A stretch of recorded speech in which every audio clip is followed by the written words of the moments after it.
नमस्कार दोस्तों, मांकित वाइब्स में आप सभी का स्वागत है। आज हम केमिस्ट्री के एक ऐसे चैप्टर में गोता लगाने वाले हैं जो आप माने या ना माने, आपकी बैटरी चार्ज करने से लेकर लोहे पर जंग लगने तक हर जगह है। जी हाँ, हम बात कर रहे हैं अपचय उपचय अभिक्रियाओं की, यानी रिडॉक्स रिएक्शंस की। ये नीट, आरपीएससी और बोर्ड एग्जाम्स के लिए बहुत ही जरूरी टॉपिक है। तो चलिए आज इसे एकदम मक्खन की तरह आसान बनाते हैं। जरा स्क्रीन पर देखिए। एक तरफ जंग लगने से होता विनाश और दूसरी तरफ बैटरी से मिलती पावर जो हमारे गैजेट्स को जिंदा रखती है ना कमाल की बात कि इन दोनों ही चीजों के पीछे एक ही केमिकल प्रिंसिपल काम करता है और वो है इलेक्ट्रॉनों का ट्रांसफर। आज हम इसी रहस्य से पर्दा उठाएंगे कि कैसे एक ही प्रोसेस, एक ही सिद्धांत तबाही और तरक्की दोनों का कारण बन सकता है। तो चलिए अब सीधे इस चैप्टर के दिल में उतरते हैं और बात करते हैं ऑक्सीकरण यानी ऑक्सीडेशन और अपचयन यानी रिडक्शन की। हो सकता है आपने स्कूल में इन्हें ऑक्सीजन और हाइड्रोजन के जुड़ने या हटने से समझा हो, लेकिन आज हम इन्हें एक नए और कहीं ज्यादा पावरफुल नजरिए से देखेंगे, और वो नजरिया है इलेक्ट्रॉनों का। तो पुरानी कहानी क्या थी? देखिए, जो क्लासिकल कॉन्सेप्ट है वो कहता था कि ऑक्सीकरण का मतलब है ऑक्सीजन का जुड़ना या हाइड्रोजन का निकलना, और अपचयन ठीक इसका उल्टा। लेकिन असली कहानी तो इलेक्ट्रॉनों की है। जैसे यहां देखिए, जब सोडियम और क्लोरीन मिलकर नमक बनाते हैं, सोडियम यानी Na अपना एक इलेक्ट्रॉन दे देता है, बस इसी को कहते हैं ऑक्सीकरण। और क्लोरीन यानी Cl उसी इलेक्ट्रॉन को ले लेता है, और ये हो गया अपचयन। तो इलेक्ट्रॉनों का लेना देना, बस यही है रिडॉक्स रिएक्शन का पूरा खेल। अच्छा, अब किसी भी रेडॉक्स रिएक्शन को ठीक से समझने के लिए, उसका विश्लेषण करने के लिए हमें एक तरह की सीक्रेट कोड की जरूरत पड़ती है, और वो कोड है ऑक्सीकरण संख्या, जिसे हम ऑक्सीडेशन नंबर भी कहते हैं। तो चलिए इस बेहद जरूरी टूल पर महारत हासिल करते हैं। तो सवाल यह है कि ये ऑक्सीकरण संख्या आखिर है क्या भला?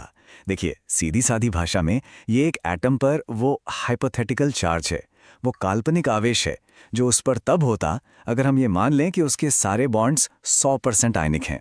हाँ, एक बात का ध्यान रखना, इसे संयोजकता यानी वैलेंसी से कंफ्यूज मत करना। वैलेंसी ये बताती है कि एक एटम कितने बॉन्ड बना सकता है, जबकि ऑक्सीकरण संख्या उस पर मौजूद एक काल्पनिक चार्ज को दिखाती है। ये छोटा सा फर्क बहुत मायने रखता है।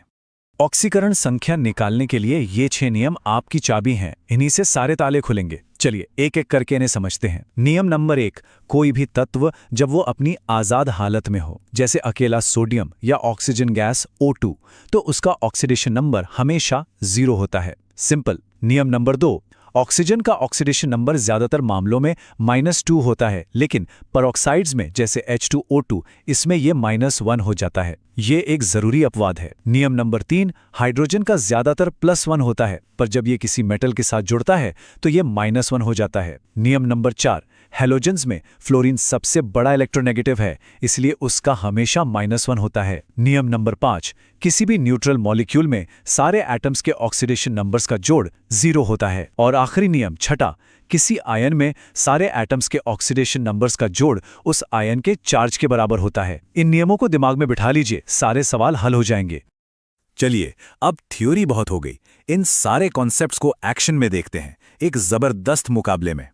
ये मुकाबला है जिंक और कॉपर के बीच, इलेक्ट्रॉन हासिल करने की एक सीधी टक्कर। देखते हैं इस खेल में कौन बाजी मारता है। तो ये है पहला स्टेप, हमारी प्रारंभिक अवस्था। जैसा कि आप देख सकते हैं, हमारे पास एक बीकर में कॉपर सल्फेट का खूबसूरत नीला सॉल्यूशन है। इस नीले रंग की वजह है कॉपर के आयंस Cu2+। अब हम क्या करते हैं, हम इसमें एक जिंक यानी Zn की रॉड डाल देते हैं। अभी सब कुछ शांत है, खेल अभी शुरू नहीं हुआ है।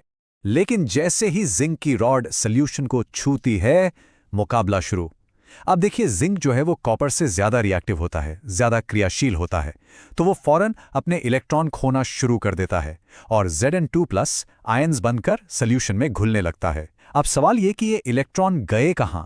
ये इलेक्ट्रॉन सीधे लपक लिए कॉपर आयंस यानी Cu2+। और ये रहा हमारा फाइनल रिजल्ट। क्योंकि जिंक की रॉड अपने एटम्स खो रही है, वो धीरे धीरे गल रही है यानी करोड हो रही है, और दूसरी तरफ जिन कॉपर आयंस ने इलेक्ट्रॉन लिए थे वो अब सॉलिड कॉपर मेटल बनकर जिंक की रॉड पर जमा हो गए हैं। एक और चीज पर ध्यान दीजिए, सॉल्यूशन का नीला रंग हल्का पड़ गया है। क्यों? क्योंकि नीले रंग वाले Cu2+ आयंस तो अब खत्म हो रहे हैं। तो इस प्रतियोगिता में क्या हुआ?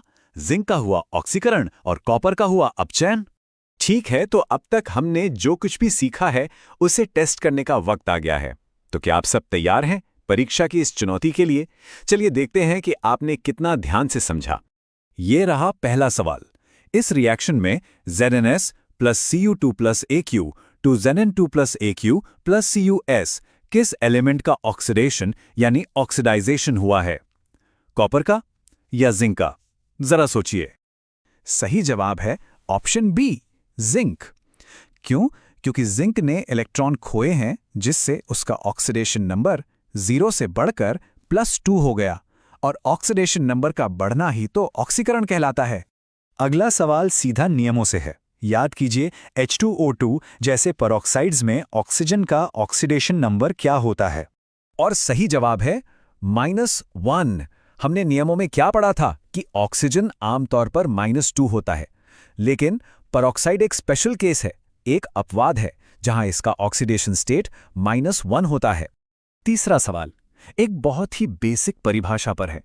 जो मॉडर्न इलेक्ट्रॉनिक कॉन्सेप्ट है, उसके हिसाब से अपचयन यानी रिडक्शन का मतलब क्या है? बिल्कुल सही जवाब है इलेक्ट्रॉनों को हासिल करना, यानी गेन ऑफ इलेक्ट्रॉन्स। इसे याद रखने के लिए एक छोटी सी ट्रिक है, oil rig. Oxidation is loss, reduction is gain. ऑक्सीकरण में इलेक्ट्रॉन का लॉस होता है और अपचयन में गेन। चौथा सवाल एक और जरूरी नियम। कोई भी एलिमेंट जब अपनी फ्री स्टेट में होता है, जैसे Mg या O2, तो उसका ऑक्सीडेशन नंबर क्या होता है? इसका सही उत्तर है 0। ये एक सीधा साधा नियम है कि कोई भी तत्व जब अपनी असली एलिमेंटल फॉर्म में होता है तो उसका ऑक्सीडेशन नंबर हमेशा 0 माना जाता है। और ये रहा आखिरी सवाल। हम वहीं वापस आ गए जहां से कहानी शुरू हुई थी। जब सोडियम और क्लोरीन से NaCl बनता है तो किस एटम का अपचयन यानी रिडक्शन होता है? सही जवाब है क्लोरीन। जैसा कि हमने शुरुआत में देखा था, क्लोरीन का एटम सोडियम से एक इलेक्ट्रॉन हासिल करता है और Cl- आयन बन जाता है, और क्योंकि उसने इलेक्ट्रॉन हासिल किया है, इसलिए उसका अपचयन हुआ है। बहुत खूब। मुझे उम्मीद है कि रेडॉक्स अभिक्रियाओं की ये कहानी अब आपको एकदम साफ हो गई होगी। अगर आपको ये विश्लेषण पसंद आया हो तो मांकित वाइब्स को लाइक जरूर करें, अपने दोस्तों के साथ इसे शेयर करें, और हाँ, सब्सक्राइब करना तो बिल्कुल मत भूलिएगा। मिलते हैं अगले सेशन में।